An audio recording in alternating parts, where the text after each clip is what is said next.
Welcome to my channel, a place where every mystery hides a story, and every story hides a truth. In the midst of forgotten streets, footsteps echo through the silence, and the faint glow of a lamp guards secrets that refuse to die. Every clue matters. A torn letter, a fading footprint, even the sound of a clock ticking in the dark. Here, doubt becomes a puzzle, and puzzles lead us to the heart of the unknown. So prepare your mind, watch closely, and listen carefully, because the shadows are speaking, and the truth is waiting to be found. This is where every case begins. Welcome to my channel. Asterisk.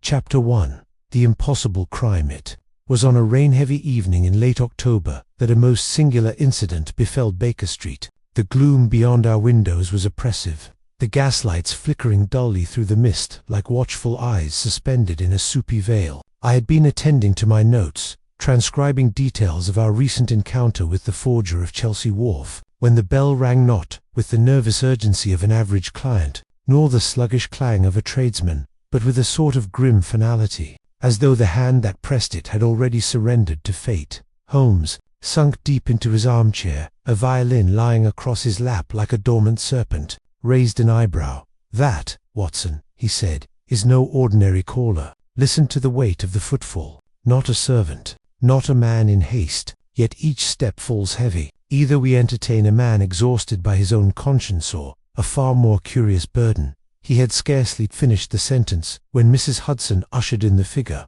A man stepped forward, though stepped is perhaps generous. He drifted more than walked, his legs stiff, his posture taut, and his left arm pressed tightly across his chest, as if protecting something fragile. He was tall and pale, his coat unbuttoned despite the weather, revealing a fine waistcoat now darkened by a broad, irregular stain. Blood. I rose at once. "Good heavens, sir, you're wounded." "No," the man replied hoarsely, "the wound is not mine." He staggered once, and Holmes was already at his side, gripping his elbow with surprising gentleness. "Watson, your assistance," Holmes said calmly, nodding toward our client's chest. As I examined the spreading crimson bloom, I realized it was not fresh. The blood had dried at the edges, stiffening the cloth, and gave off no immediate scent of iron. Moreover, there were no signs of injury beneath the garment. The man was not bleeding. He was wearing someone else's wound. Holmes noticed my expression and turned to the man. "I should like your name, sir, and a full account of how you came to wear another man's blood on your breast." "My name is Alaric Mortlake," he said, finally taking a seat with the poise of one long trained to hide distress. "And I have come to you, Mr. Holmes, because the man whose blood this is was found locked inside my study, stabbed to death with a knife I had once gifted him." Holmes laced his fingers together, reclining slightly, his eyes half-lidded in the familiar manner that meant every word would be noted and dissected. "Go on, Mr. Mortlake." The man took a shuddering breath. "I live alone at Gillingham House, just outside Greenwich. Last night I dined with two friends, one, my cousin Cyril Mortlake, and the other, a solicitor by the name of Edmund Perce. We talked late into the evening, and both took their leave by 11:30. I retired to bed, only to be awakened at dawn by my valet, who found my study door bolted from within. I keep only one key. It had not left my nightstand." Watson frowned. "So how was the room locked?" "That is precisely why I came to Mr. Holmes. When I forced open the door, we found Edmund Perce inside. He had been stabbed in the heart. There was no weapon present, no sign of forced entry, and nothing was stolen. The windows were latched from the inside. The only thing out of place was this." He gestured toward his coat. "The blood, it was spattered across my old dressing robe which hung on the back of the door, and somehow, when I stepped in, it clung to me." Holmes tapped his long fingers against his lips. "And the robe? Is it still in your possession?" "I brought it with me." Mortlake reached into the satchel at his side and carefully withdrew a bundled object. Wrapped in oilcloth, he laid it on the table, revealing a fine dressing gown of burgundy silk, its back soaked in a grotesque, fan-shaped pattern of dried blood. Holmes stood, taking a pair of tweezers from his mantle drawer and lifting the robe delicately. The robe hung on the inside of the door. "You say, then the blood must have been flung backward at a considerable force and arterial spray, no doubt. But for the blood to land so perfectly." He trailed off, eyes narrowing, and suddenly turned on his heel. "Watson, you recall the case of the Three Gables?" vividly. Then we may yet find a parallel. Mr. Mortlake, was there anyone else who might have had access to the study? A duplicate key? Perhaps. None, Mortlake replied. And the study is on the second floor, no trellis, no adjacent rooftop. The windows were shut fast. Holmes smiled faintly. An impossible crime, he murmured, almost to himself. A man is murdered in a sealed room with a weapon that vanishes, while wearing your gift and bleeding on your garment, and yet no one entered, no one escaped. Mortlake shuddered. Exactly, and that is why I believe I am being framed. Mr. Holmes. Holmes folded the robe carefully and returned it to the cloth. You have done wisely to come here. Watson, we shall take the first train to Greenwich tomorrow morning, I asked, surprised. Why not tonight? Holmes lit a match and touched it to his pipe. Because, my dear Watson, I intend to speak with Cyril Mortlake before he has the opportunity to adjust his story. He turned to our client. One final question. Mr. Mortlake, did you love the deceased? Mortlake stiffened. I respected him, as one might a man who always knew more than he said. But no, I did not love Edmund Perce, nor did I hate him. Holmes nodded, unsatisfied but silent. I believe, he said softly, this is a case in which the wound was not inflicted merely upon the body, but upon the mind. He glanced at the robe again, eyes glittering, and we must discover who, exactly, wore it first. Chapter 2. A Study in Stains. It was not long after Mr. Mortlake's departure that Holmes began to pace slowly at first, then with a gathering energy that told me his mind was already many steps ahead of us both. The robe had been carefully laid across the back of the settee, the dark stain a frozen echo of violence. Outside, the rain had intensified, striking the window panes with the flat-handed insistence of a man demanding to be heard. I had taken up my pen, intending to write out the facts of the case in my notebook, but Holmes spoke before I had the chance. Watson, what do you make of our bloodied visitor? He appears shaken, but truthful, not overly dramatic, and the facts are indeed troubling. A locked-room murder, the absence of a weapon, no sign of entry or exit, and the curious presence of blood on a robe he had not worn, and yet wore the evidence. Holmes gave a satisfied hum. Very good. You observe, but you do not yet connect. That will come in time. He moved toward the robe again and gestured. Toward the pattern of the stain.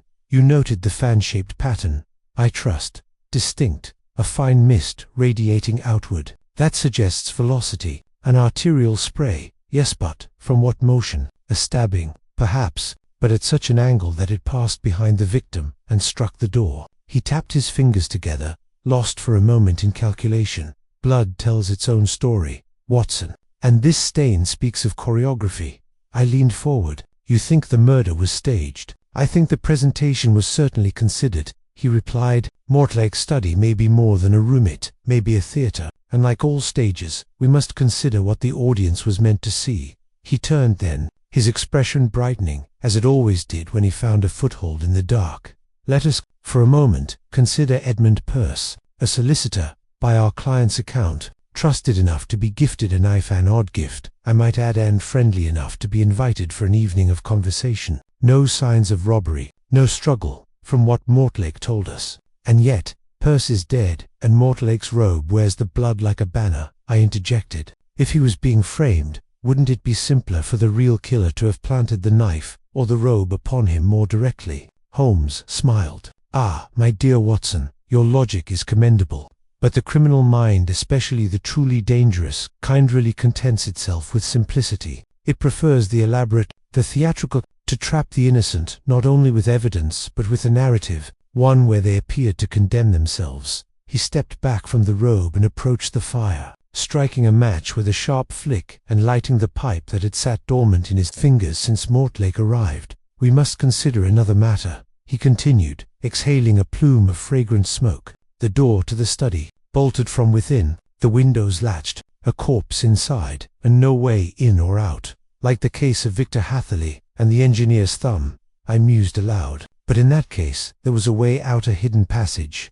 Indeed, Holmes replied, and in this case, we must entertain the same. Mortlake says there is no such passage, but men often mistake what they cannot see for what does not exist. I will not believe in a sealed room until I see it with my own eyes and knock upon every panel. He paused, staring out the rain-blurred window as though visualizing the crime within the fog of Baker Street itself. "I do not yet see the killer, Watson, but I do see their silhouette, a person precise in thought. The absence of a weapon is telling. To kill a man and remove the knife afterward, within a locked room without leaving a trace, that takes not only boldness but timing, planning.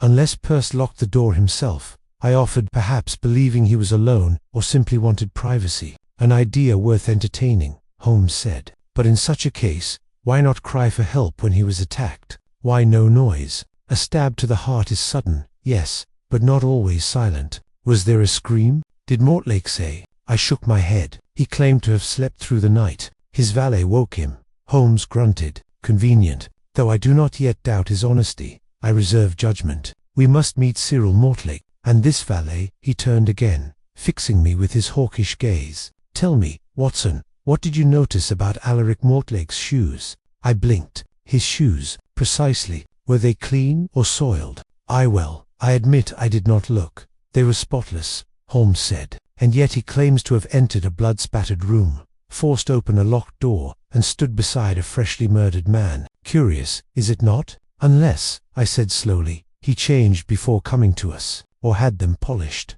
Holmes nodded. "Possible. Or he never stood inside the room at all." He puffed his pipe again, and the room filled with the scent of Balkan tobacco. For a long while, we sat in contemplative silence. Outside, the gaslight flickered, and a hansom clattered past on the wet street. The crime had taken root in Holmes' mind. I could see that clearly, and once seeded, it would grow vines that would not relent until the truth had been unearthed.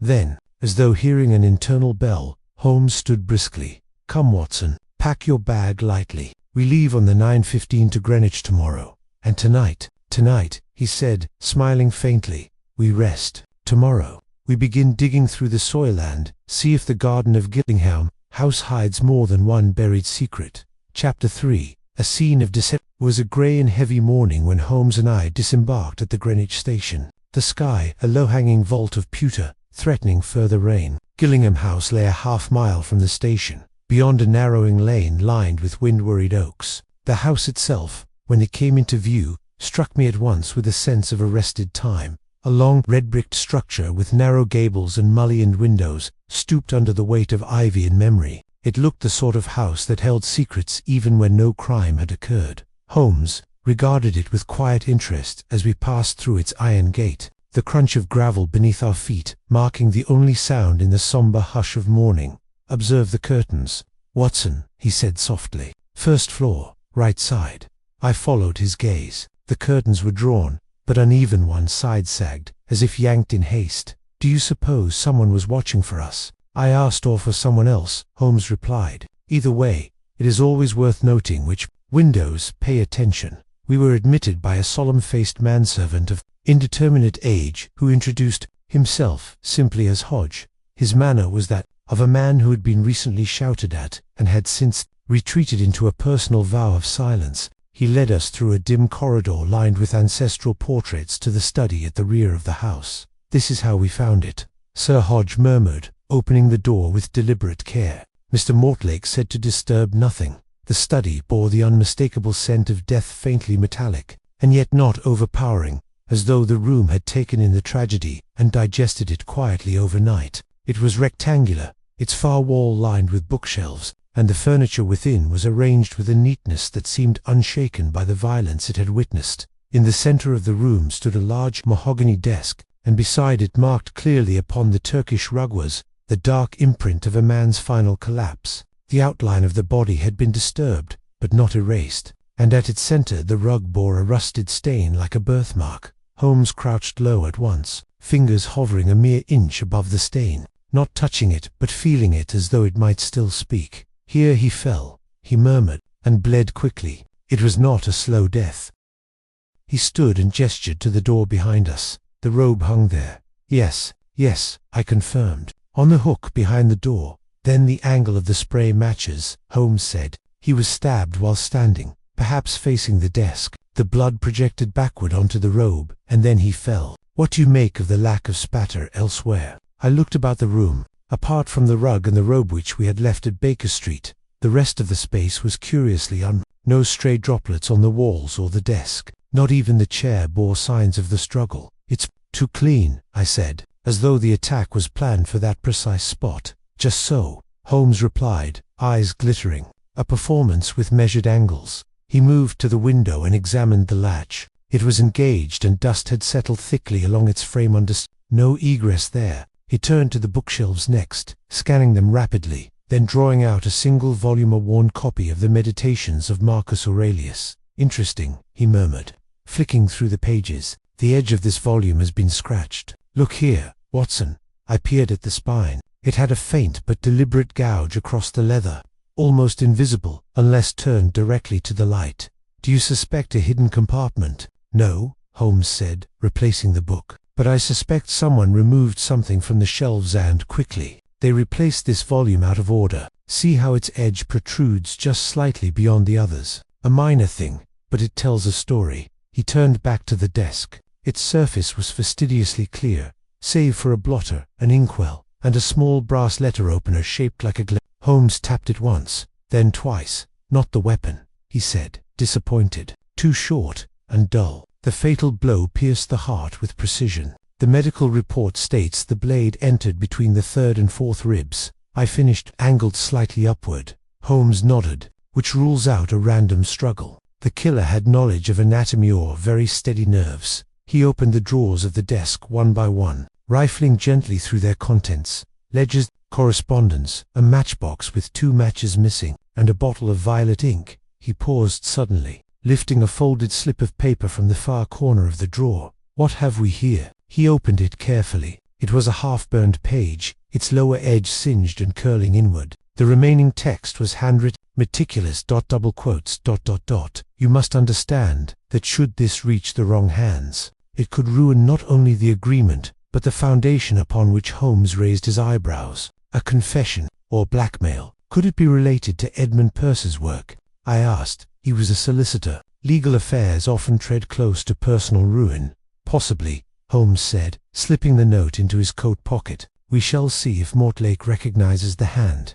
We continued our search. There were no signs of forced entry, no misplaced furniture, no scuffed marks on the floorboards that might betray a hidden trapdoor. Everything was orderly. "Too orderly, Holmes," I said, pausing near the fireplace. "Do you smell it?" He was beside me in an instant, nostrils flaring. "Yes, charred parchment. Someone tried to burn something recently." He knelt by the grate, sifting gently through the ash. A blackened fragment surfaced, too scorched to be legible, but enough to confirm our suspicions. "Whatever it was destroyed in haste," Holmes murmured. "Likely torn from the same paper as the note we found." A knock at the open door turned our attention. It was Hodge again. "Mr. Cyril Mortlake, sir," he said. "He's arrived from the city." "Excellent," Holmes said, rising. "Send him in." As the servant departed, Holmes leaned close to me. "Prepare yourself, Watson. This cousin may cast more shadow than blood, and we shall see whether the man who claims innocence dares meet the eyes of a man trained to expose guilt." Chapter 4. The gathering of suspects. The man who entered the study was tall, lean, and impeccably composed, dressed in a charcoal grey frock coat with a silver tie-pin in the shape of a lion's head. Cyril Mortlake bore the appearance of a man who had long ago mastered the art of control. His dark hair was slicked back, revealing a high, intelligent brow, and his eyes, grey and sharp, moved about the room with an alertness that suggested he was taking inventory of both objects and people with equal interest. "Mr. Holmes," he said with a polite nod, "and Dr. Watson, I presume. My cousin Alaric sent word you were arriving this morning. A wise decision. This affair is grotesque." Holmes stepped forward and offered his hand. "Grotesque, yes, but I believe you were present the night of the murder, Mr. Mortlake." "Indeed. I dined here with Alaric and Mr. Perce. We shared a modest supper, brandy in the study, and conversation until about 11:30. Then I returned to my home in Blackheath." "Your relationship to the deceased?" Holmes asked evenly. Cyril's mouth drew into a thin line. "Professional, at best. Perce and I crossed paths due to Alaric. They met through some philanthropic venture. I believe Edmund advised him on estate matters." "Did you like him?" Holmes asked. There was a pause, too brief for most to notice, but not for Holmes. "I respected his intelligence," Cyril said carefully. "He had a mind for detail. but I wouldn't say we were friends. He had ways of insinuating himself into matters that did not concern him. Holmes nodded once. Would you say he had enemies? Cyril folded his arms. He had clients, some grateful, some less so. It would not surprise me if he had made himself useful to the wrong man. Holmes gestured to the armchair near the hearth. Please, sit. There are several matters I would like to clarify, beginning with your departure on the night of the crime. You left alone. I did, Cyril replied, seating himself with practiced elegance. I walked down to the main road and hailed a cab. I imagine the driver could confirm it. And the conversation that evening, was it pleasant? Pleasant enough, Cyril said, with a flick of his hand. Alaric was unusually quiet, which I attributed to fatigue. Peirce was his usual self-probing, cryptic, occasionally condescending. There was a brief exchange regarding a letter Peirce claimed to have received from a mutual acquaintance. I didn't press. It seemed private. Holmes' eyes narrowed just slightly. A letter. Did he elaborate? Cyril shook his head. Only that it was of great significance to a matter neither of us fully understood. I assumed it was some business matter Alaric had involved him in. I took my leave shortly after. And yet, Holmes said softly, the next morning, Peirce was dead-stabbed in this very room, and the letter was gone. A faint flicker passed across Cyril's face, almost irritation, quickly masked. If you're suggesting I had anything to do with it, Mr. Holmes, I must disappoint you. I left before midnight, and did not return until now. I suggest nothing, Holmes replied smoothly. I merely collect facts. He turned toward the door and rang the bell. A few moments later, Hodge appeared once more, this time accompanied by a woman of stern bearing and watchful eyes. She wore a plain grey dress, and her hair was tied back severely beneath a starched cap. This is Miss Adelaide Frayne, Hodge said stiffly. The housekeeper, Miss Frayne, offered no greeting, merely inclining her head. Holmes addressed her directly. You were present in the house the night Mr. Peirce died? Yes, she replied curtly. I retired to my quarters at 10:30. I heard nothing unusual. Who else was in the house that evening? Holmes asked. Only myself, Hodge, and Mr. Alaric. Mr. Peirce and Mr. Cyril left shortly after 11, as they said. You saw them leave? I saw Mr. Peirce leave. He passed my sitting room. I did not see Mr. Cyril, but I heard the door. Holmes stepped closer. And what of the study door? Did you notice anything odd about it in the morning? I did not approach it. Mr. Hodge summoned Mr. Alaric when he found it locked. Did you ever see Mr. Peirce alone with Mr. Moore? Did their meetings ever grow heated? She paused a moment. They were private men, but I once overheard Mr. Peirce say something to the effect that past obligations have a way of clawing back. I thought it strange at the time. Holmes inclined his head. Thank you. That is most helpful. With a glance at Hodge, he added, You as well, sir. Would you remain nearby in case I have further questions? The man nodded and led Miss Frayne away. Holmes returned to the center of the room, hands clasped behind his back. Cyril had stood and now hovered near the fireplace, examining the mantel as though it were an exhibit in a gallery. There is one more individual I would like to meet, Holmes said. The man who found the body. The valet. That would be Hodge, Cyril said. Turning, he doubles in the role. Gillingham is not what it once was. My cousin manages it with a skeleton staff. Holmes considered this. Then I should like to speak with Alaric again. I'll send for him, Cyril said, and stepped out. When we were alone, Holmes spoke lowly. What do you think, Watson? I find Cyril guarded, careful with his words, a man who measures the weight of each sentence before he speaks it. Indeed, Holmes murmured, and yet his caution betrays him. Did you notice? He never asked how Peirce was killed. I blinked. You're right. He spoke only of timing and presence, as though he already knew. Precisely. Just then the door opened and Alaric Mortlake entered, his face paler than when we'd seen him last. He looked from Holmes to me, then to the faint bloodstain still visible on the rug. Do you believe me now? He asked softly. Holmes did not answer immediately. He walked to the stained robe, now returned and folded atop the desk, and gently turned it over. Mr. Mortlake, he said, you told us you discovered the body just after dawn. Is that correct? Yes. Then tell me, did you touch the corpse? Alaric looked confused. No, I was too stunned. I backed away and sent Hodge for the authorities. And yet, Holmes said, there are faint traces of blood on the underside of the left cuff of your shirt holder, then the stain on the robe. Alaric blinked, then looked down at his sleeve. I don't know how. I believe, Holmes said slowly, that you are telling the truth, but someone else is lying. And soon, Mr. Mortlake, the man who killed your friend, will be revealed, not by what he told us but by what he did not. Chapter 5. First, Suspects. The Red Herring by A light drizzle had begun to fall again, painting the windows of Gillingham House in a watery sheen and blurring the lines between the living and the reflection. Holmes and I sat in the drawing-room across from Inspector Tobias Bell, of Scotland Yard, a well-fed man with mutton chops like wet brushes and a complexion that hinted at a fondness for whiskey more than field work. He had arrived just after midday, summoned by Alaric Mortlake's telegram the previous evening. "So," Bell said, stroking his chin as though grooming a cat, "we have a body in a sealed room, a bloodied robe, and two gentlemen, one of whom admits the robe is his. Not to be unkind, Mr. Holmes, but this seems as plain as a chimney sweep at a wedding." Holmes leaned back in his chair and steepled his fingers. "On the contrary, Inspector, I find it deliciously complex, and far too neatly arranged for my taste." Bell's eyes narrowed. "You mean to say the gentleman is being framed?" Holmes inclined his head. "Possibly, but if so, by whom, and to what end? That is what we must discover." Bell snorted. "I've half a mind to detain Mr. Mortlake on suspicion. He admits the body was discovered in his study. The robe was his. The knife was a gift from him to the deceased. Circumstantial, yes, but damning."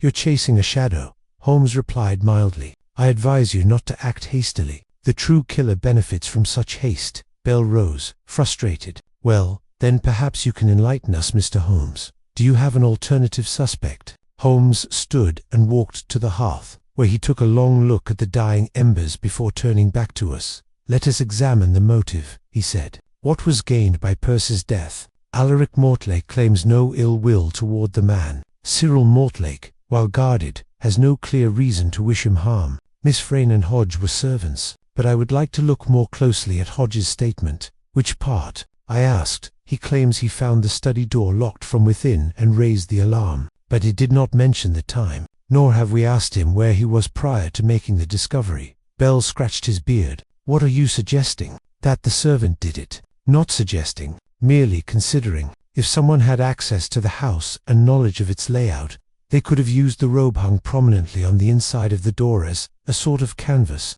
a stage prop, perhaps even before the murder itself." "Wait," I said, brow furrowing. "You think the robe was placed before the killing?" Holmes gave a small, sharp smile. "We cannot yet rule it out. Imagine what scene a murderer stages the scene, hangs the robe, then leads the victim into the room under pretense. A quick strike, a locked door, and the tableau is complete. But only someone with foreknowledge and opportunity could manage such an arrangement." Bell was unmoved. "You're chasing ghosts. I want evidence, and you shall have it," Holmes replied. "But let us not forget that Perce had recently received a mysterious letter, one he described as being of great significance." He turned to me. "Watson, retrieve the half-burned note we found in the desk." I handed it to him from my coat pocket. Bell took it and read the few surviving lines, double quotes, ...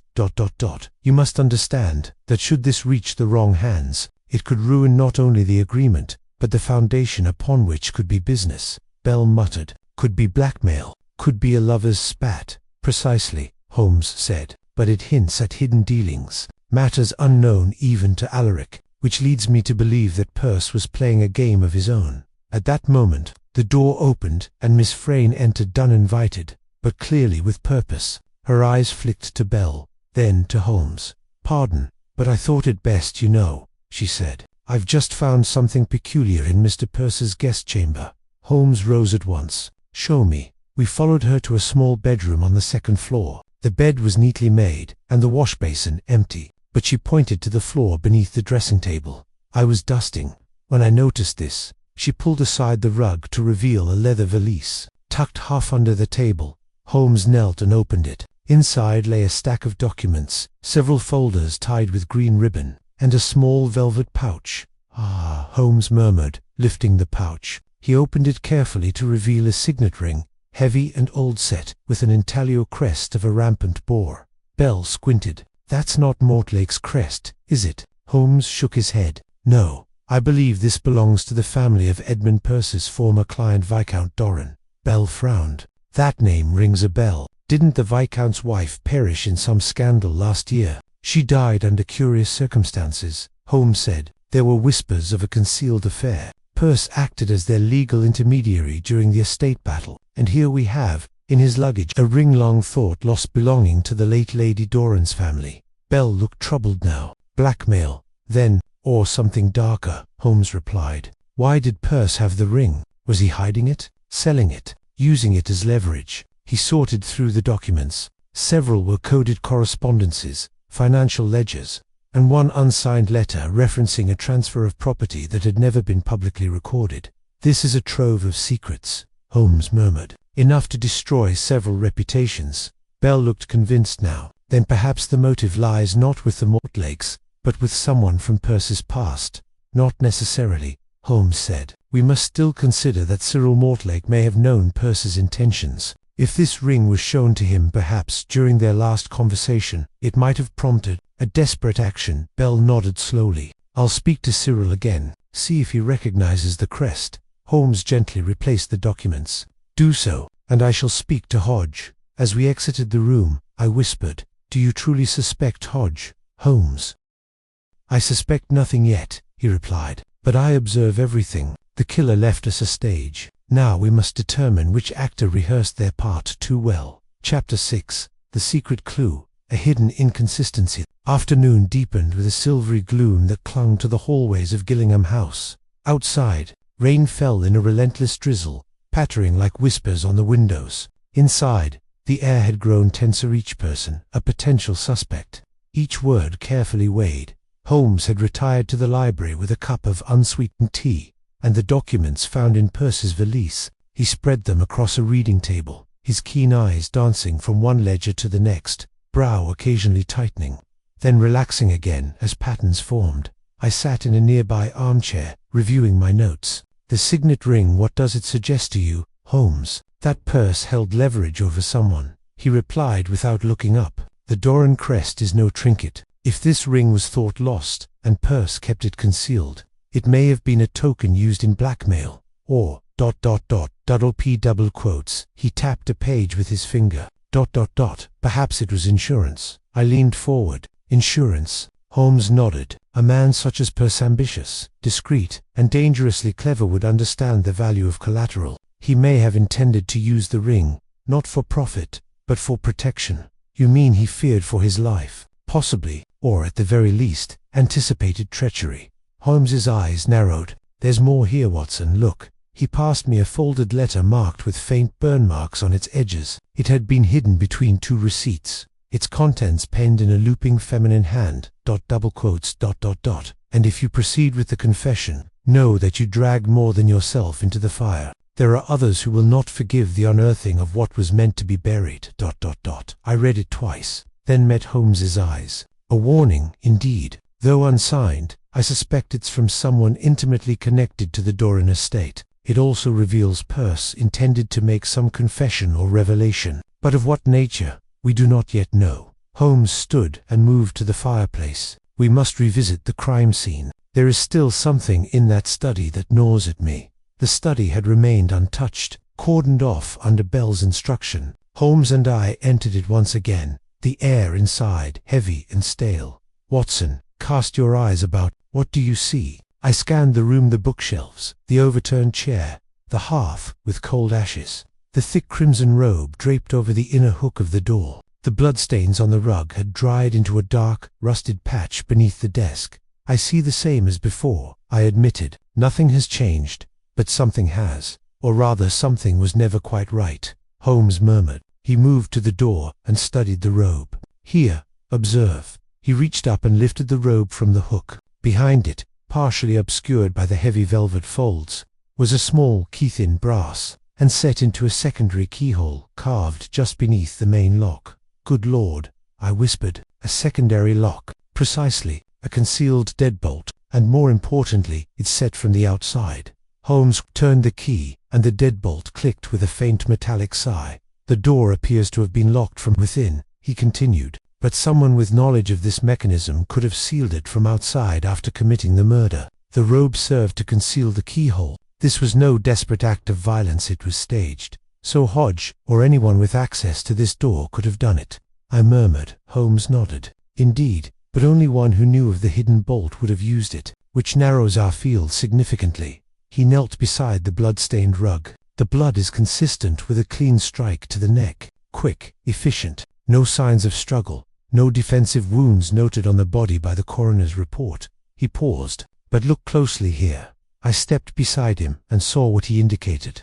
A small smear of soot, faint but distinct near the edge of the rug, and another on the side of the desk's lower leg. Transferred soot. Holmes nodded. A clue often missed. It suggests the assailant had knelt or touched the fireplace just before or after the act, possibly to remove or place something in the embers. He stood and crossed to the hearth. With gloved hands, he lifted the iron grate and prodded the ashes beneath. After a few moments, he withdrew a partially charred scrap of paper. Another fragment, he said, but more recent than the last. The edges are warm, not cold. He handed it to me. The writing was barely legible, but one word stood out. Inheritance. That ties it back to the Mortlax, I said. If Peirce had uncovered something about the estate, then he may have threatened to expose it. Just then, the door opened and Cyril Mortlake entered, his expression pale and tight. "You're still in here," he said. "I thought you'd be done by now." "We're making progress," Holmes replied smoothly. "In fact, I have a few questions for you." Cyril hesitated. "Yes. Were you aware that your father's study had a secondary lock?" Cyril blinked. "A what?" Holmes gestured to the keyhole. "A hidden deadbolt, engaged from the outside." Cyril stepped closer, eyes widening. "You know, I had no idea. I've been in and out of this room for years, but I never noticed that. Are you certain?" Cyril's voice tightened. "I told you I didn't kill him." Holmes's voice was calm. "You also told us you last saw Mr. Peirce alive in the hallway, but the coroner estimates the time of death as shortly after 10 o'clock, and your valet states you were not seen after 9:45. Can you account for that 15-minute gap?" Cyril swallowed hard. I went to the drawing room. I was alone. I read, "May we confirm that with the staff?" "No one saw me," he admitted. "But that doesn't prove anything." "No," Holmes said softly. "It does not, but it raises questions." Cyril's lips tightened. "You think I did it?" "I think someone in this house knows more than they admit," Holmes said. "And someone knew about the ring, the letter, and the lock." Cyril turned and left abruptly, the door swinging shut behind him. Holmes looked at me. "We must act quickly, Watson. I believe the killer is growing anxious and the mask may slip sooner than they think." Chapter 7. A shadow in the hallway. The corridors of Gillingham House had taken on a quiet menace by the time Holmes and I left the study. A silence hung in the air, not of tranquility, but of containment, as though the very walls were holding their breath. The staff moved with hushed steps, eyes lowered, as though they too feared awakening something slumbering in the woodwork. We made our way to the east wing, where the guest rooms stretched toward the older part of the estate. Holmes was unusually quiet, his hands clasped behind his back, gaze flicking from sconce to shadow, portrait to passage. "I'm growing increasingly suspicious of the timeline," he murmured at last. Cyril's unaccounted for minutes are not in themselves damning, but his tone, his defensiveness, the strain in his answers, they speak to a man afraid, not necessarily of guilt, but of implication. Could he be protecting someone? I asked, a plausible theory, and one I intend to test. He paused at a closed door, except for a small brass nameplate, "Mr. Clement Harrow." He knocked twice. From within came a shuffle of movement. Then the door opened a crack. Clement's pale, owlish face peered out. He looked as though he hadn't slept. "Double quotes, Mr. Holmes," he said, "and Dr. Watson, I was just going over my notes." "We won't intrude long," Holmes assured him. "But I'm curious, during the night of Mr. Peirce's death, you claimed to be in your room." "Yes. I retired early. The journey had been quite exhausting." "Did you hear anything unusual?" Voices, movement. Clement hesitated, then pushed the door open wider. "You'd best come in." His quarters were lined with book stacks of history, genealogy, law. A cup of cold tea sat untouched on the writing desk. "I didn't want to mention this before," he began, wringing his hands, "but shortly after 10 o'clock, I was awoken by footsteps in the hallway, light ones, not the heavy tread of a man." "Could it have been one of the maids?" I asked. "I doubt it. The staff here are trained to move like ghosts, but this was ... hurried." The steps paused outside my door. I heard a soft knock, then nothing. Holmes's brow arched. No one spoke. "No," Clement said. But a few seconds later, I heard the sound of the study door closing. That I remember clearly. I looked at the clock. 10:15. Could you identify the person? I'm afraid not. But there was something in the cadence, almost like ...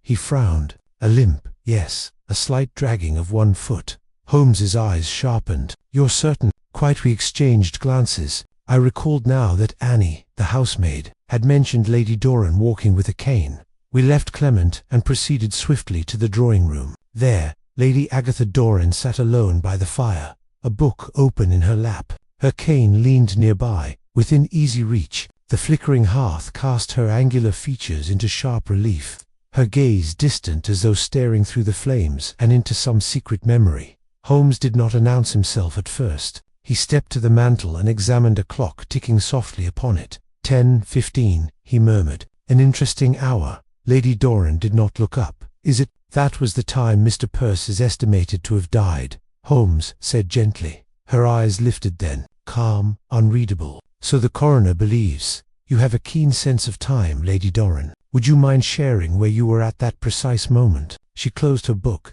Here, reading, as I do most evenings. I no longer roam the house like a younger woman. My hip forbids it. Indeed. Holmes's eyes fell briefly to the cane. And yet your footsteps were heard passing Mr. Harrow's room. Her lips thinned. By whom? That I cannot reveal just yet. She considered him coolly. Mr. Holmes, if I had wanted Mr. Perce dead, I would not have waited until now. He's been a plague to this house for years, stirring up old ghosts, digging into the family's private business. Precisely why someone may have wanted him silenced, Holmes said. He threatened exposure, possibly through a confession.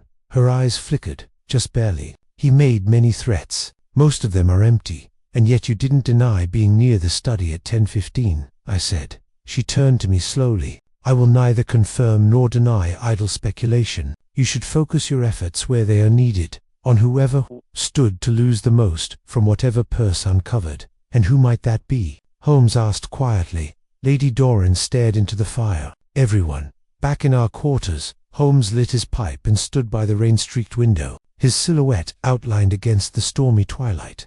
There's a game within a game here, Watson, he said at length. Perce was no simple victim. He held something, knowledge, perhaps a document that kept this house in a quiet state of fear. The letter in the valise, I offered, and the mention of inheritance. Just so. Perce was about to reveal a truth long buried. The ring suggests a scandal tied to the Doran lineage. If the inheritance was tainted, say, through illegitimacy, or an unlawful claim, then the ramifications could be considerable. But who knew? That, Holmes said, is what we must discover. He turned back toward me, eyes alight. Tomorrow, we confront the past. I shall need access to the family archives, titles, wills, birth records. If there's a skeleton in this family's closet, we'll find it rattling. I finished. A knock sounded at our door. Holmes opened it. Annie, the housemaid, stood there, pale and wide-eyed. Begging your pardon, sir, she whispered, but I thought you should know. Someone was in the library not an hour ago. I heard the door open and close. When I peeked in, no one was there, but the cabinet where Mr. Perce's bag was stored had been forced open. Holmes's face darkened. Was anything taken? I don't know, but there was a scrap of paper on the floor. I picked it up, sir. Thought it might be important. She handed it to Holmes and fled. We both bent over the scrap. It read, "Too late. The truth is, Ash." Holmes crushed it between his fingers. "They've begun destroying the evidence," he said coldly, "which means we're getting close." Chapter 8. The ashes beneath the ledger. Next morning dawned grey and reluctant, as though the sky itself resented what must come to light. Holmes was already dressed when I rose, his coat flung over a chair, a faint scent of tobacco lingering in the air. The fire from the night before had reduced to faint embers, though a new one crackled softly in the hearth. Without turning from the window, he said, "It's nearly time, Watson. Time for the house to speak." I rubbed sleep from my eyes. What precisely do you mean by that? Every house has a memory, especially old houses like Gillingham. We've spoken to its people, but now we must interrogate its bones. He turned to me, his eyes alive with purpose. We're going to the archives. Sir Alton Doran had given reluctant consent the evening before, though it was clear the idea of Holmes rifling through the estate's ancient documents made his skin crawl. We were met by the butler, large, who escorted us down a narrow staircase into the bowels of the house. The archive room was a tomb of dust and parchment. Shelves lined every wall, filled with ledgers, bound volumes, letters tied with string, and deeds sealed with cracked wax. A single oil lamp flickered overhead. "I shall leave you, gentlemen," Large said, with a slight bow, "but do ring the bell should you require assistance. Most of these papers haven't been touched in generations." Holmes waited until the sound of the butler's footfalls had disappeared entirely before speaking. "Start with births and deaths, Watson. I'll take the wills." We worked in silence. I pulled down a leather-bound book labeled Baptisms and Burials, 1803 to 1869. The pages were brittle, the ink faded in places, but still legible. I leafed through names, some familiar, some long forgotten. Then, a curious entry caught my attention. Eleanor Peirce, born October 1841. No father listed. Mother, Margaret Doran. Holmes, I called softly. "Here, look at this." He crossed over and examined the page. "Margaret Doran," he murmured. "That would make Eleanor a member of the Doran lineage, legitimate, but blood nonetheless. And Eleanor, surely she was Augustus Peirce's mother," I said. "That would explain his unusual claim. If he was the grandson of a Doran, then perhaps he believed himself entitled to a portion of the inheritance." Holmes nodded slowly. "Precisely, and perhaps more than entitled, perhaps wronged." He turned and returned to the chest of legal documents. After several minutes of rifling, he extracted a folder labeled Addendum to Last Testament, 1879. It bore the seal of Edmund Doran, Sir Alton's grandfather. Holmes unfolded it carefully. "To my children, I bequeath the estate of Gillingham and its holdings. To Eleanor Peirce, being of my blood, though not of marriage, I leave the sum of £50, not to be contested. Let this close the matter, and shame with it." Holmes exhaled sharply. £50, a pittance, almost an insult, I said. "Indeed, and from that wound a grievance may have grown, a grievance passed from mother to son." He stood, pacing now, voice low. Peirce returns not merely as a genealogist, but as a man wronged. He had uncovered this document. It confirmed his claim and, yet it also nullified it. He must have felt trapped. Perhaps he intended to blackmail someone, or perhaps he only wanted what he believed was justly his. I frowned. "But if that letter is still missing, it was in his valise," Holmes said. "We must assume whoever rifled through it last night took it, and then destroyed it. Then they knew it would expose them, or expose their ancestors. Guilt by proximity is enough to panic even the innocent." We emerged from the archives with dust in our hair and ash on our sleeves, returning to the upstairs corridor where the family portraits loomed in their polished frames. Sir Alton Doran was standing at the end of the hallway, his expression drawn. "Mr. Holmes," he said stiffly, "might I ask what you hoped to find among those papers?" "Not hope, Sir Alton. Certainty. I now understand your discomfort with Mr. Peirce's visit. You knew Eleanor, didn't you not?" He stiffened. "My grandfather made choices that do not reflect this family today. Nevertheless, those choices echo. Peirce believed himself owed something and someone in this house. Believed he would not be content to let the past stay buried." Sir Alton's jaw clenched. "Do you mean to suggest I murdered the man?" "I suggest only that your family has secrets, and secrets, when threatened, produce desperate acts." He looked as though he might strike Holmes, then thought better of it, and strode away, his boots clicking angrily against the marble floor. Later that afternoon, Holmes and I returned to the library. The cabinet had been repaired, but Annie's report had been accurate. The valise was gone. Holmes scanned the room, moving quickly to the fireplace. He knelt, reached into the grate, and withdrew a scrap of charred leather, the corner of the missing bag. "Well, Watson," he said grimly, "that confirms it. What now?" "Now we interview the last person to see Peirce alive." "You mean Cyril?" Holmes's eyes narrowed. "No, I mean Lord Nathaniel Gough. Lord Gough was found in the garden, seated beneath a bare-limbed tree, a long coat draped around his shoulders despite the mild weather. A half-finished sketch rested in his lap, lines smeared from his inattention. He did not look up as we approached.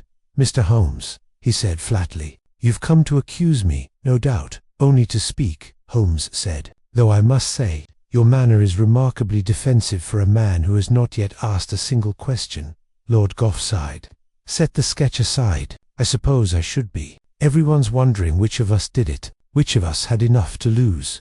"Did you?" I asked. He hesitated. More than you know. Perce came to me 2 nights before he died, said he'd uncovered something earth-shaking, asked if I wanted to hear it first before the others, said it would be revealed in due course anyway. What did you do? Holmes asked quietly. I told him to leave me out of it, said I didn't want anything to do with his games. He laughed, said I was the cleverest of the lot. He turned his eyes to Holmes. You don't believe me. I believe you are afraid, Holmes replied, and that fear may come not from guilt, but from knowing who is guilty. Lord Gough's lips parted, but he said nothing.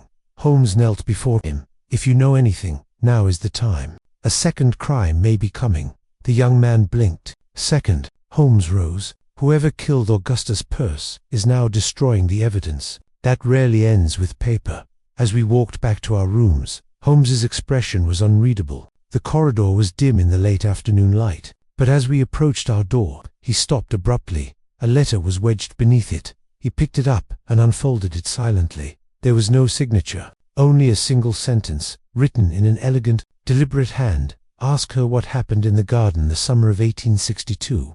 Holmes stared at the paper, then looked at me. That, he said, is where the wound truly begins. Chapter 9. The Garden and the Ghosts. Fire hissed softly in the grate of our drawing room as Holmes stood motionless, the note still in his hand. His brow was furrowed, not in puzzlement. Holmes rarely allowed himself such luxury, but in deep consideration, as though he were deciding whether to open a long-forgotten door in his own mind. Ask her, I said quietly. But who is her, Holmes? That, he replied, eyes never leaving the note, is the correct question. He turned abruptly and strode to the desk, laying the paper down. The summer of 1862 would place us in the years shortly after Eleanor Perce's birth, would it not? She would have been just over 20, still unmarried, if the records are to be trusted. Precisely, Holmes said. And if anything occurred in the garden that year, it would have involved someone close to the house, someone privy to family dynamics. Perhaps the sender of this note was a witness or a participant.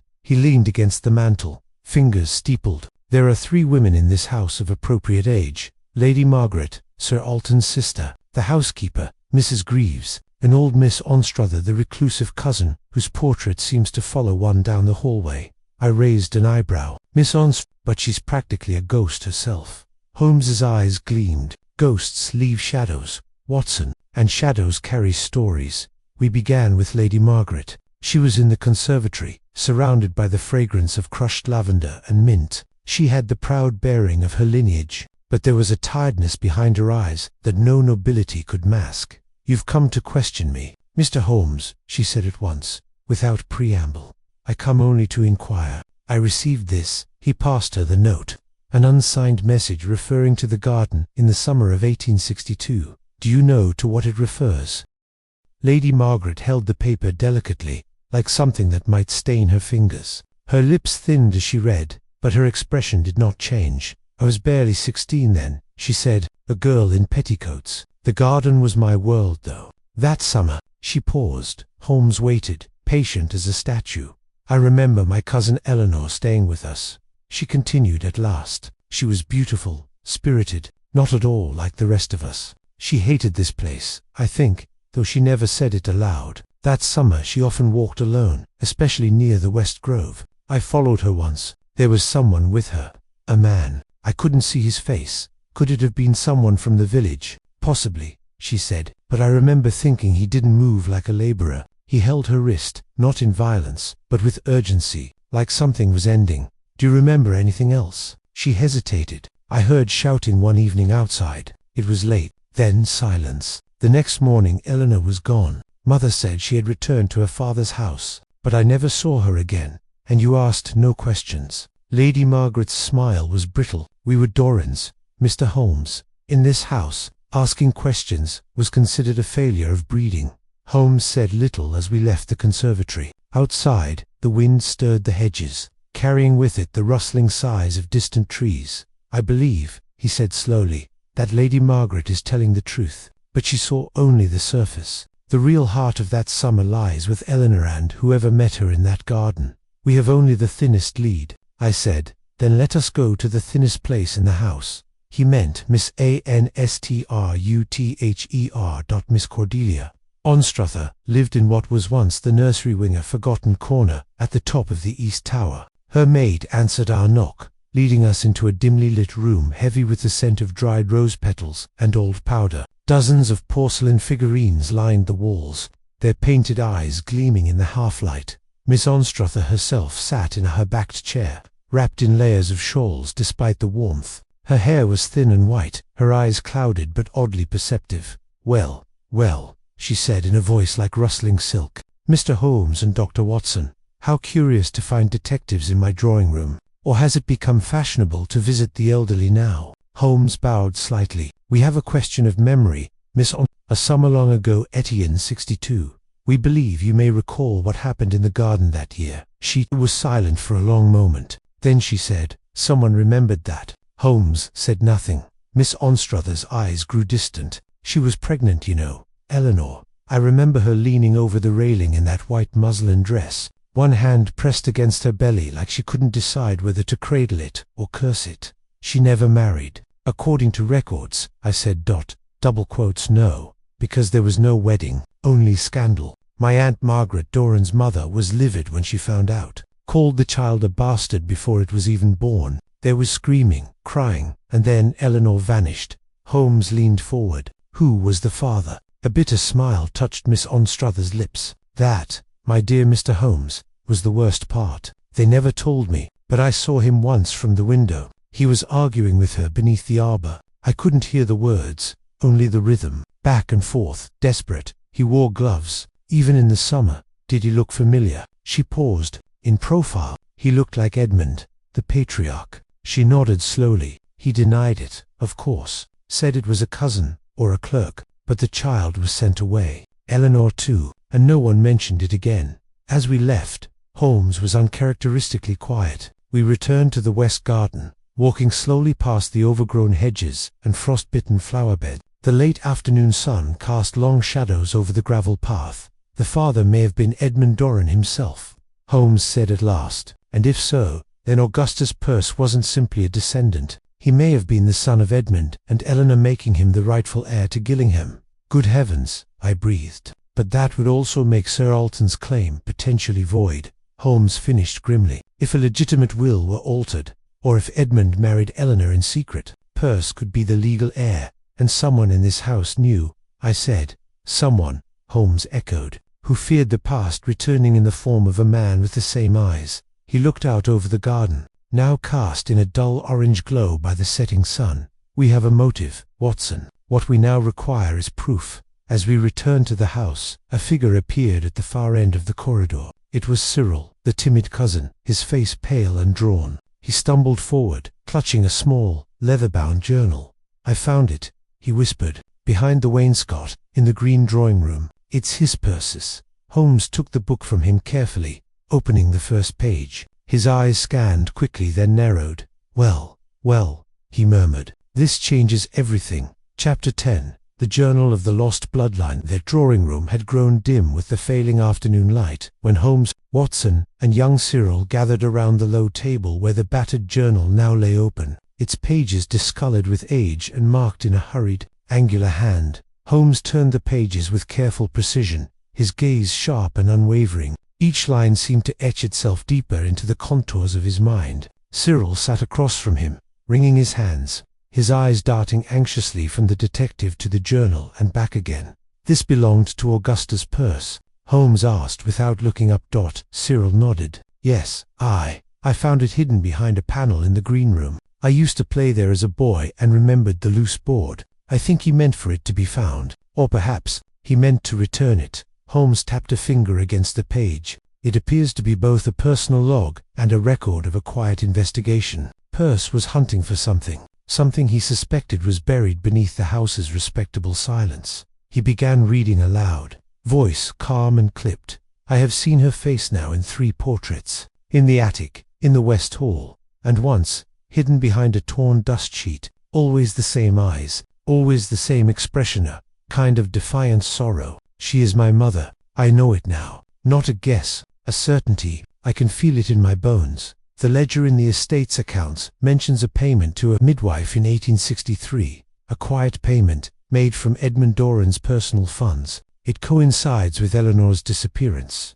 Holmes turned the page. He was following a bloodline, chasing a ghost made flesh, and every step brought him closer to the truth. Watson leaned in. Does he ever name the father? Holmes scanned further, his lips pressed into a thin line. They lied to me, all of them. My father's name was not Augustus Peirce. He adopted me out of obligation, not affection. The letters I found hidden in the spine of the old prayer book were from Eleanor. Addressed to Edmund, she begged him to acknowledge me. He never did, but he sent money. And silence. If this house belongs to anyone, it is not to Alton. It is mine by blood, by shame. I will not sell it. I will not leave. I will force the truth out, or be buried with it.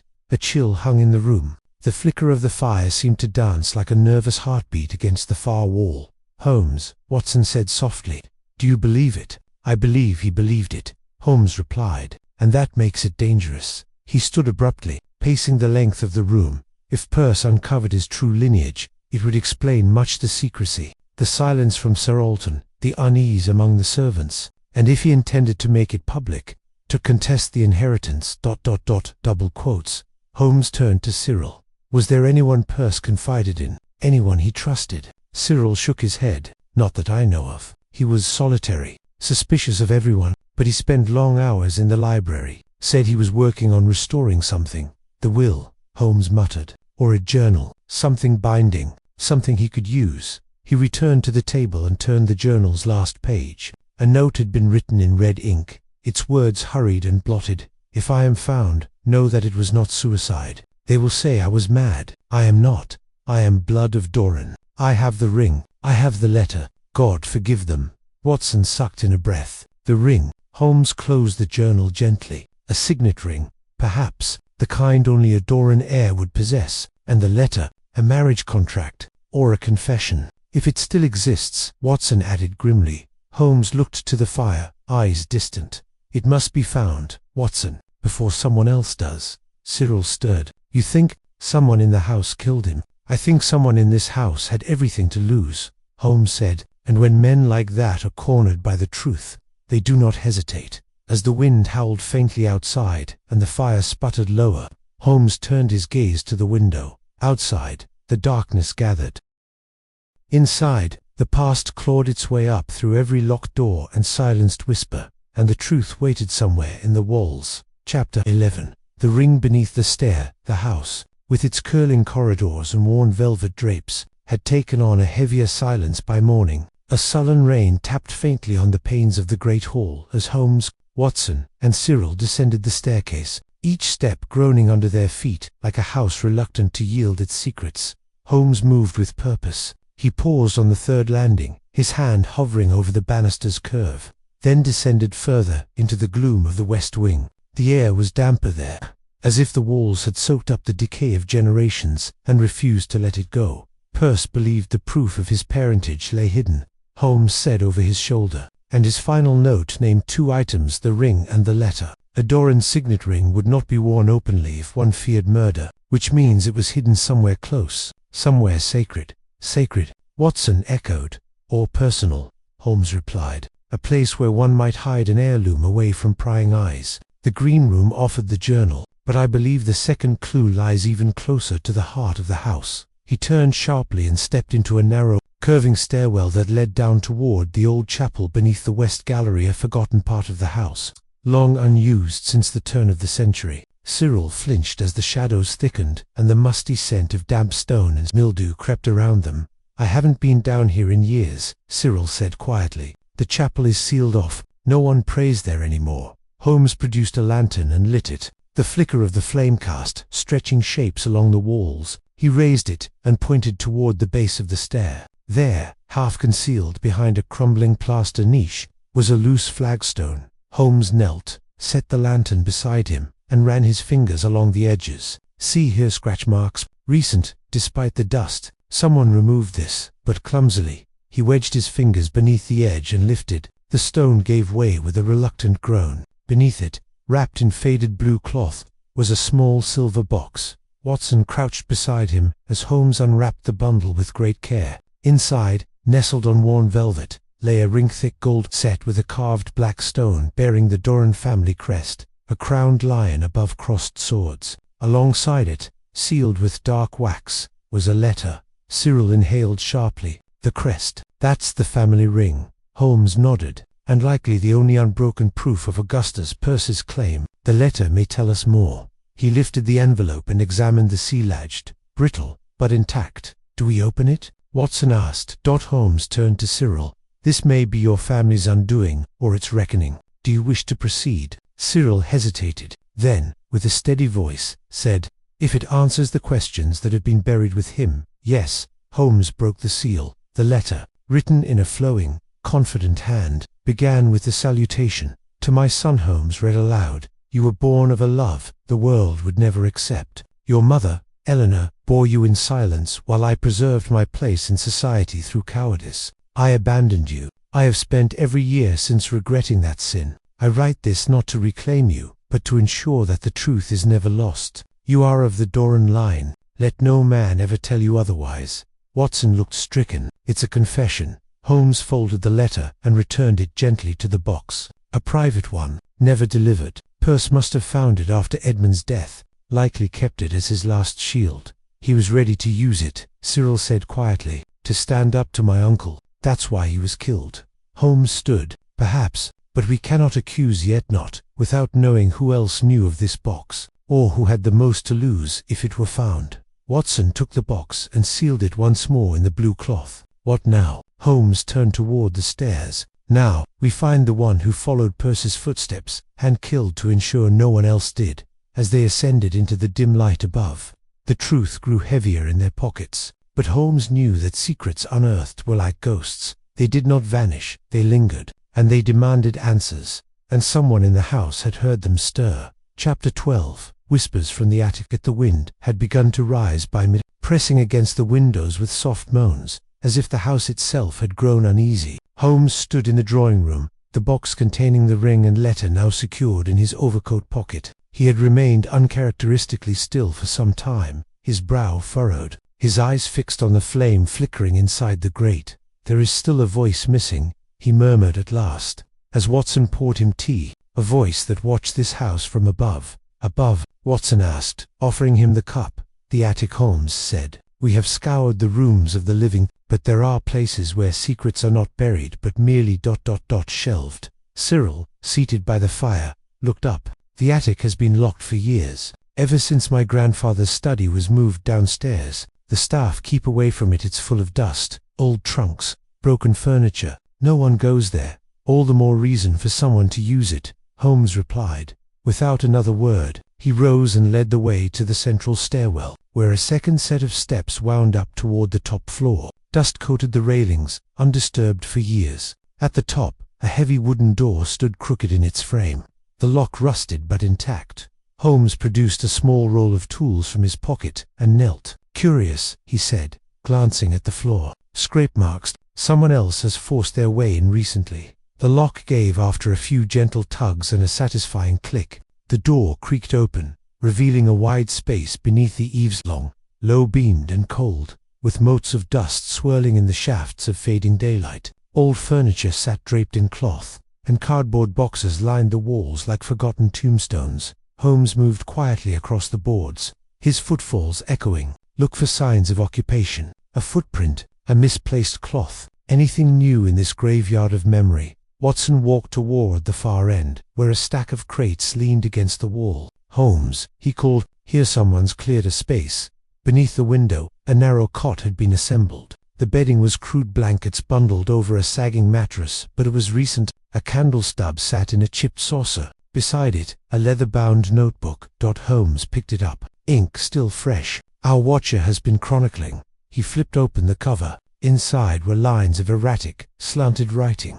Names, dates, short entries. Some pages filled with furious loops, others with delicate, almost reverent strokes. Cyril stepped closer. That's my Uncle Nathaniel's handwriting. Nathaniel, Watson repeated. I thought he left for the continent 10 years ago. He did, Cyril said. He had difficulties. He was said to be unstable, prone to fits of melancholia. My father arranged for his departure to Geneva, but we've not heard from him in years. Holmes turned the next page. He returned, evidently, and has been living within your attic like a ghost. The final entry was dated just 2 days before Perce's death. Saw Perce again. He knows. He looks at me like I'm a stranger. I tried to explain, but he backed away. The ring, he has it. The truth, it will rot us all if exposed. I cannot allow him to destroy what is left of our name. Edmund would never forgive me. Watson exhaled slowly. So Nathaniel knew. He may have been the one to murder Perce. Holmes shook his head slightly. Possible, but madness is not proof. We must find him. If he's still here, he cannot be far. Just then, a noise echoed faintly from below. A door, perhaps, or the creak of a stair tread. Holmes turned sharply. Someone else is in the house. He tucked the notebook into his coat, eyes suddenly sharpened. Come, we must descend quickly and quietly. The past is no longer waiting to be discovered. It is coming to meet us. Chapter 13. A face in the mirror. The three men descended from the attic like shadows, their steps cautious, each footfall muffled by the dense hush that had settled over the house. Holmes moved with unblinking focus, pausing only to listen at every landing. Somewhere below, someone had stirred the stillness and, not by accident. Watson clutched the banister. You're certain it wasn't a draft or the settling of wood? Holmes shook his head. No, that was deliberate. The creak came from the west corridor, just beyond the servants' quarters. Cyril's face had grown pale again, though his jaw was set with nervous resolve. That wing has been unused for years. There's only one room at the end, the mirror room. Watson gave him a puzzled glance. Mirror room. My great-grandfather had it built in the late 1800s. It's covered in glass panels ceiling to floor. He fancied himself an alchemist and thought reflections could capture time.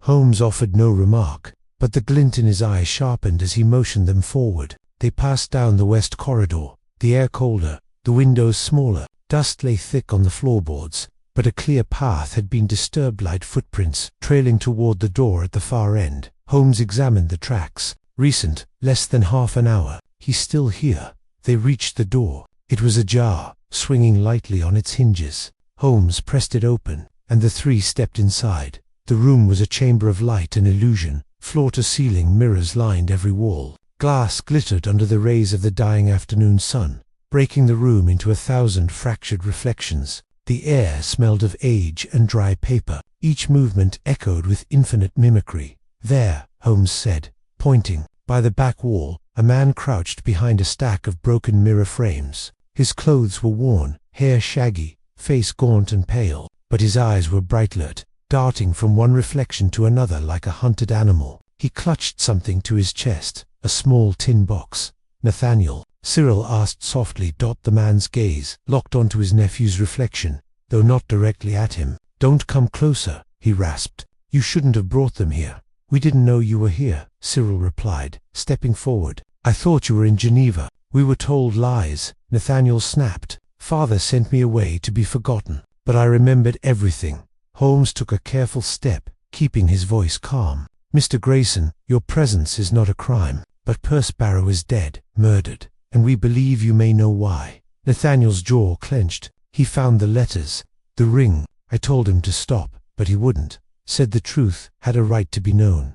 His hands trembled, the box rattling softly in his grip. He didn't understand. He was going to ruin everything. He wanted to tell Edmund's widow he would have torn the whole family to pieces. Did you kill him? Watson asked quietly. A long silence followed. Nathaniel bowed his head. No, I confronted him. Yes, I pleaded with him, but I left him alive. When I returned, he was already gone. And the blood, so much blood. I knew I'd be blamed, so I stayed in the shadows.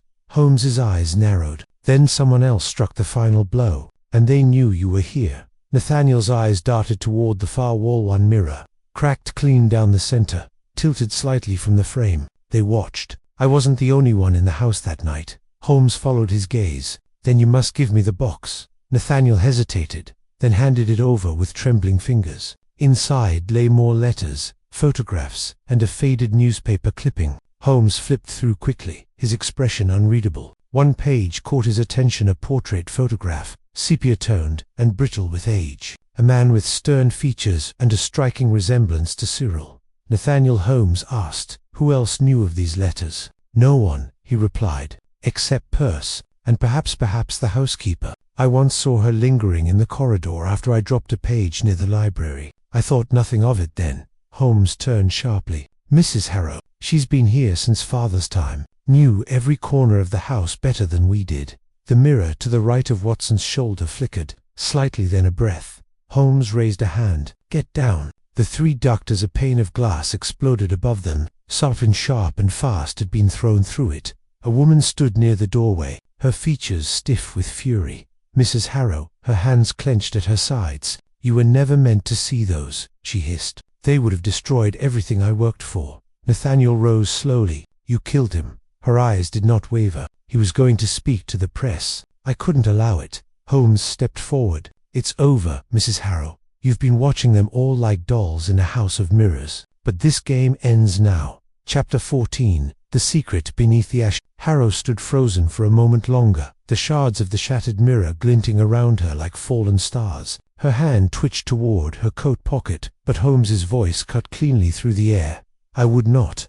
Mrs. Harrow, he said, stepping forward with quiet, authoritative finality. There's no knife you can draw that will cut through the truth. The woman's face, long etched with years of restrained composure, cracked at the edges. Her mouth quivered, and she slowly raised her hands. I never wanted it to come to this, she murmured. Holmes motioned to Watson, who retrieved the small blade she had been reaching for, a curved, ivory-handled letter opener, sharp enough to do harm. Cyril's face was ghostly pale. You've been here since my childhood, he said in disbelief. You were family to us. She turned her eyes toward him, her gaze no longer fierce but hollowed by weariness. Exactly that, Master Cyril. I was more than a servant. I gave everything to this house. And when Nathaniel returned, when Perce poked into old ashes, it was as though ghosts had risen to destroy what little peace remained. Holmes's brow furrowed as he opened the tin box once more and laid its contents carefully. On a nearby table, letters sealed in brittle wax, photographs, a yellowed deed, and most notably a burned, half-legible page signed by Edmund Grayson. This, Holmes said, tapping the page, is what it was all about. Not revenge. Not madness, but inheritance. Mrs. Harrow said nothing, but her silence was confirmation enough. Holmes turned to Cyril and Nathaniel. Gentlemen, your family's wealth rests not merely on land or title, but on a concealed acquisition made after the Boer wore silver mining shares once. Thought lost to time. Nathaniel looked stunned. Those papers father always spoke of a fortune hidden in failed ventures. Watson, glancing over Holmes's shoulder, read aloud. Clause 7. Should both heirs of blood be declared legally deceased or incompetent, custodianship shall fall to the estate's longest tenured servant or steward. Cyril's eyes widened. She was next in line. If Nathaniel remained presumed dead, and if I left the estate. Precisely, Holmes said. Perce found this clause, and perhaps he understood the implications. A confrontation followed. You, Nathaniel, fled into the walls. But Mrs. Harrow, she ensured silence. The housekeeper said nothing. Her chin lifted, as though the confession had been long rehearsed in the quiet recesses of her mind. Watson stepped forward gently. But why the theatrics? The dolls? The traps? Holmes glanced at the cracked mirror. To reinforce madness. If Nathaniel were believed unwell, his claim would be invalid. It would leave Cyril the sole inheritor, and with Cyril absent for long stretches of time, it was only a matter of patience. Cyril turned toward Mrs. Harrow. You made me question my sanity. The dolls, the missing letters, I had to, she said quietly. If he left voluntarily, the clause would activate. I never wanted blood, only protection. The estate could not pass into neglect or be sold off piece by piece to foreign creditors. Holmes's face darkened. And yet Perce Barrow died, a man of conviction and empathy. His only crime was believing that the truth deserved air. A sudden creak from the floorboards made them turn. 2 constables had entered, summoned by Holmes's earlier telegram. Lestrade stood behind them, nodding grimly. I heard enough from the corridor, he said. Mrs. Harrow, I'm afraid you'll have to come with us. The old woman didn't resist. She stepped forward and placed her hands gently in the constable's grip, her eyes never leaving the cracked mirror behind her. I only wanted to keep the house breathing, she murmured. No one else would have loved it. Holmes watched her go, the room growing quieter as the echo of her footsteps faded down the corridor. Nathaniel leaned heavily against the wall. So many years, hiding, watching my brother die without knowing the full truth. And now, this, a legacy built on silence. Holmes folded the document and replaced it in the tin, but no longer. The ashes have been stirred. Mr. Grayson, what you build now is yours to choose. Cyril turned to his uncle, something softer returning to his voice. Then perhaps we should rebuild it together. For a moment, no one spoke. The light in the room shifted slightly, and in the fractured mirrors, the three men stood no longer as ghosts of old guilt, but as figures of reconciliation. Watson moved to Holmes's side. There's more to this place than murder and wealth, isn't there? Holmes gave a slight nod. There's always more behind the glass. The trick is knowing when to stop looking for ghosts and start living with truths. Chapter 15. A quiet exit through smoke. The drawing room of Greystone Hall felt utterly changed now. Though no hand had rearranged a single piece of furniture, the silence was not of tension or dread, but of an exhaustion finally allowed to settle. Outside, dusk crawled along the mullioned windows, laying the house in purple shadows. Cyril stood by the hearth, his hands behind his back, staring into the low flame. Beside him, Nathaniel sat hunched in an armchair, turning the tin box over and over in his fingers, like a relic from another life. Its weight was no longer just metal and parchment, it was years of buried secrets and decisions that had chained a family to ghosts. Oh, Nathaniel said finally, as though I have been released from a prison I carved myself. Holmes, seated at the writing desk, looked up from his notebook. Prisons of conscience are rarely built in one day, Mr. Grayson. They grow, brick by brick, each silence, each withheld truth, another stone. You are not alone in your construction. Cyril turned from the fire. And Mrs. Harrow, did she act out of malice or conviction? A blend of both, Holmes said, leaning back. Her loyalty to the estate was absolute. In that devotion, morality twisted. She saw herself not as a villain, but as a guardian. That is what made her so dangerous. Watson, who had returned from conferring with Lestrade outside, spoke from the doorway. They've taken her to the station, quiet as a chapel mouse. Lestrade said she didn't speak a word the entire ride. I suspect, Holmes said softly. She said everything she meant to already. A silence followed. Nathaniel looked around the room. So much dust for a house so full of life once. Holmes closed his notebook and rose. It is not for the dead to clean the ruins, but for the living to rebuild. Watson stepped toward him. You're ready to leave? Holmes nodded. Our work here is done. The law shall carry the remaining burden. What remains now belongs to this family. Nathaniel stood and crossed to his nephew, placing a weathered hand on Cyril's shoulder. You came back for answers. I'm sorry it cost you so much. Cyril gave a faint smile. Perhaps it was the only way to truly return at all. Holmes gathered his hat and coat, his gaze lingering on the burnt scrap of parchment that had set the entire mechanism of deceit into motion. One final thought. Gentleman inheritance is rarely gold or stone. It is legacy, and legacy, like fire, may warm or consume. They walked out together. The hallways now strangely empty without the creaks of secrets or the threat of unseen footsteps. The trapdoors remained sealed, the mirrors untouched, yet the air felt cleaner, less haunted. At the front doors, Lestrade met them with a brief nod. We'll keep the press out as long as we can, but this story'll stir up dust in every society column from here to Yorkshire. Holmes shrugged on his coat. Let them speculate. Truth rarely sells as well as mystery. As they stepped out into the growing night, the smoke from the chimneys of Greystone Hall drifted upward, pale and thin against the last amber rays of sunset. Watson exhaled deeply, tucking his hands into his overcoat. It's strange. I don't feel the usual satisfaction. The case is closed, justice done, and yet you sense the sorrow that truth often carries, Holmes said. Not all victories are triumphant. They paused at the edge of the long gravel drive, the carriage waiting with its lanterns aglow. Watson glanced back at the looming estate. Do you believe the Graysons will heal from this? Holmes considered this. Time has a way of smoothing what guilt cannot, and truth, once it has spoken, tends to clear its own path. But healing, my friend, is never swift, only honest. They climbed into the carriage, and as it pulled away, the silhouette of Greystone Hall shrank behind them, its sharp angles blurring into the twilight mist.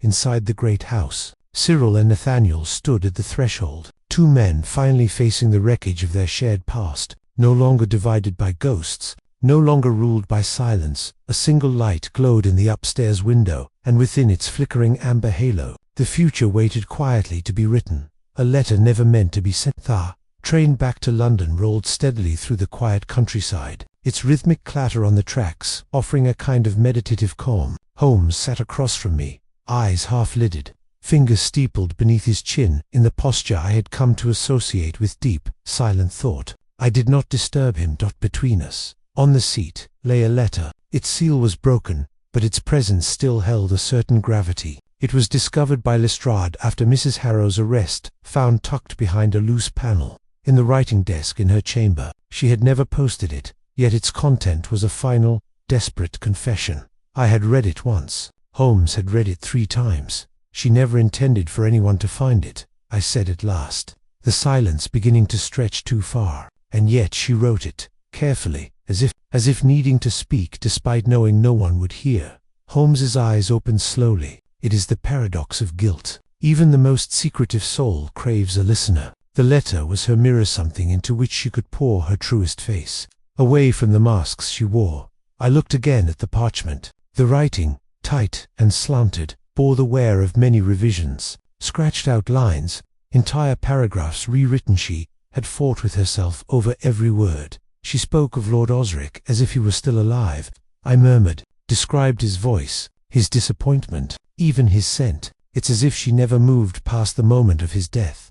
Holmes nodded. Her loyalty was not to the estate. That was merely her justification. It was to him. And when he died, especially in disgrace, she preserved his image in her mind like a holy relic. She blamed Nathaniel. I said, called him the crumbling rot behind the marble face of Greystone. She viewed his silence as betrayal, not to herself, but to Osric's memory, Holmes replied. And so she acted to protect what she believed was left of her master's legacy. I leaned back, arms folded, and in doing so, nearly destroyed the last of the family she thought she was guarding. Holmes reached forward and tapped the letter with a single finger. This is not a confession. It is a The train hissed as it slowed into a small country station where a pair of passengers disembarked in quiet haste. Outside the window, dusk painted the platform in bruised blue tones. Holmes stood and slipped the letter back into its envelope. We'll give this to the solicitor handling the Grayson estate. It may not matter legally,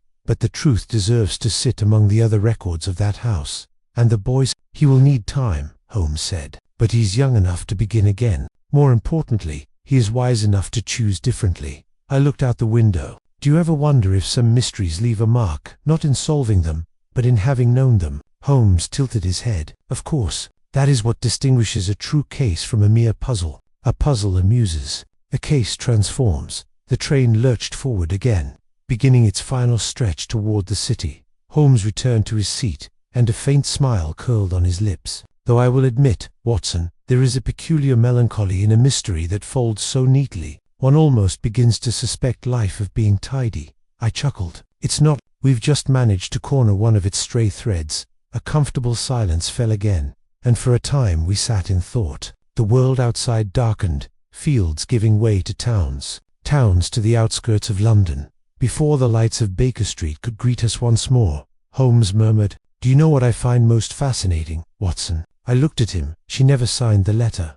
I blinked. Not even an initial. Nothing. He leaned his head against the pane, as if she knew that one day someone would read it and she wanted the truth to stand separate from herself. No plea, no name, just a voice echoing in the dark. I stared at the envelope in my hand. For the first time in my long years beside Holmes, I felt a pang of sorrow, not for the dead, nor the living, but for a soul who had whispered into the void, asking for no answer.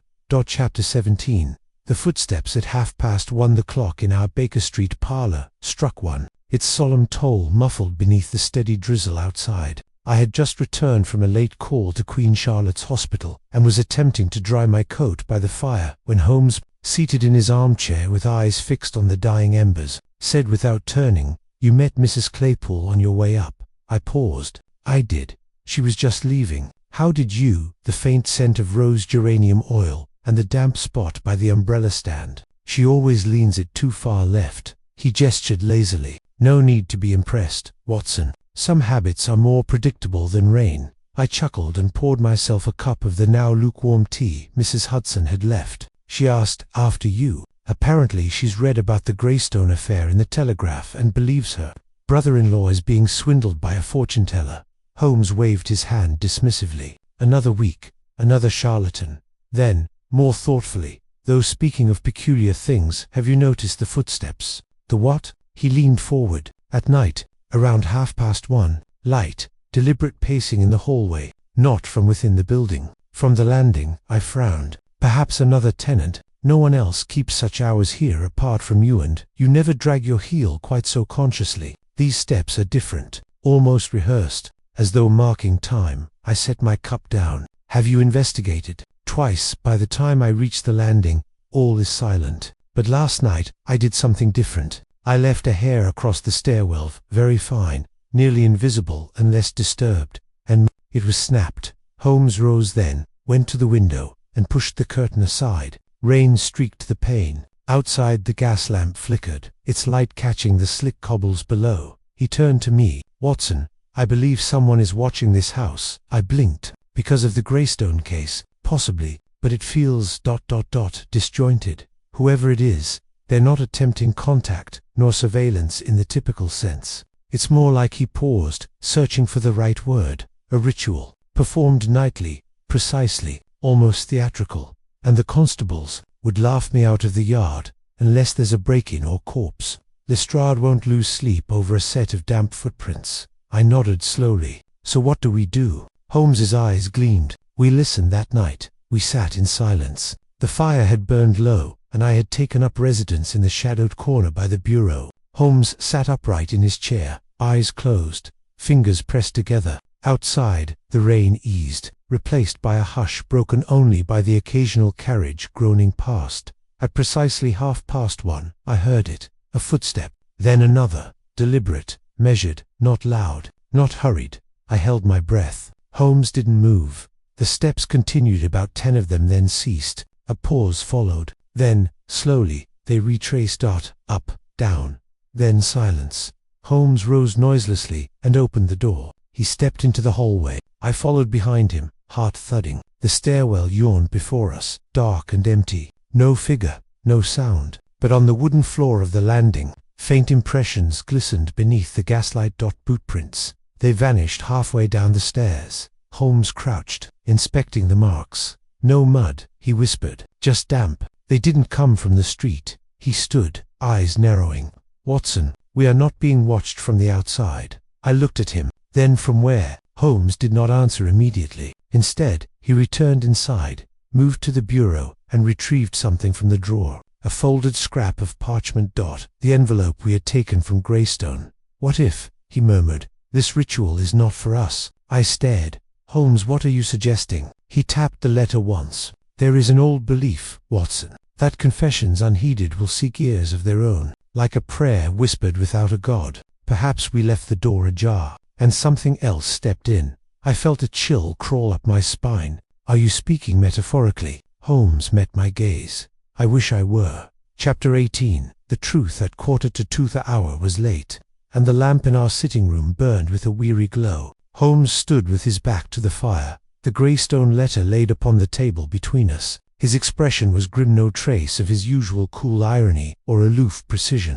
Something about this case had touched him in a way few others had. "We must return to Greystone House," he said abruptly. "Tonight." I glanced at the rain-blurred window. "In this weather, in this hour," he corrected. "Whatever walks our landing at night will do so again. But its origin is not here, Watson. It must begin where the letter was meant to arrive." We reached Greystone just before 1:30. The building loomed silent and damp, its broken windows shuttered with newspaper and rot. Holmes led me through the rear passageway we had used once before, and with lantern in hand, descended into the musty cellar beneath the conservatory. "Help me with this," he whispered. A cracked tile in the far corner was pried free, revealing a hollow beneath. From it, Holmes withdrew a rusted biscuit tin, carefully wrapped in oilskin. Inside was a journal, leather-bound, stained by time and something darker. He flipped through it rapidly, page after page of scattered thought, jumbled dates, crude sketches of a cloaked figure with a missing face. Then, finally, near the end, I walked now in 2 places, one with breath, one with shame. "He wears my shape, but he is hollow. I gave him the wound. I wore the wound. Now he wears me." I swallowed. Who wrote this? Holmes tapped the final page, where a name was scrawled in a broken, trembling hand. George Mallin, the missing man from Greystone's ledger. The one assumed drowned. The one who'd vanished 6 years before without a trace. But that's impossible, I said. He's presumed dead. Holmes straightened. Precisely. We returned to Baker Street well past 2. The hallway was silent. No footsteps. No damp prints. No trace of the visitor who had haunted our nights. But inside, atop Holmes's desk, lay a card, blank, except for the mark of a red wound, painted in blood.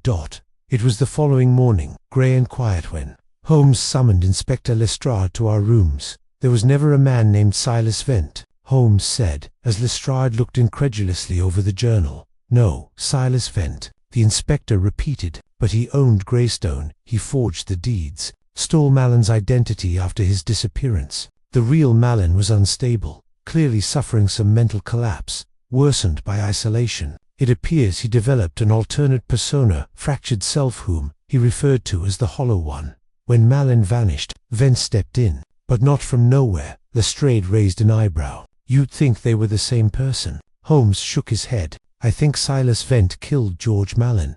Watson spoke softly. Then why the pacing? The footsteps? Because guilt, Holmes murmured, is the most precise of timekeepers. He pointed to the journal. Every night at 1:30, Mallin would walk the halls of Greystone. It was his ritual, a means of keeping his mind anchored. After his death, the man who took his place couldn't shake the habit. He wore the role so long it became him. Even after moving into new quarters under a new name, the footsteps remained. A reenactment, a confession in motion. Lestrade stared. And the letter? Holmes picked it up. Written by Mallin, addressed to his solicitor, but never sent. He must have hidden it before his end. Vent, after killing him, discovered it later and burned most of it, but not before it left a trace, enough to haunt him, and the appearance at your flat. I suspect he followed the letter here. Whether by guilt or fear, he began his nightly pacing outside our door, perhaps believing Mallin's spirit had found new guardians. Lestrade closed the journal. So where is Vent now? Holmes's expression darkened. Gaunt likely fled the moment he realized the game was ending. But he won't go far, Holmes said coldly. A man who carries a ghost inside him has few places to hide. That evening, Holmes stood alone in our parlor, gazing into the fire. I sat quietly, nursing a scotch and contemplating the eerie symmetry of it all. You've solved hundreds of cases, Holmes, I said finally, but this one felt different. He nodded once. Because it was. Do you believe he really wore another man's soul? Holmes smiled faintly. No, Watson, but I believe in the wounds men carry, and how sometimes they bleed through the seams of even the most convincing masks. He raised his glass. To the man who wore a wound, I followed suit, and to the one who uncovered it, we drank in silence, the footsteps forever stilled.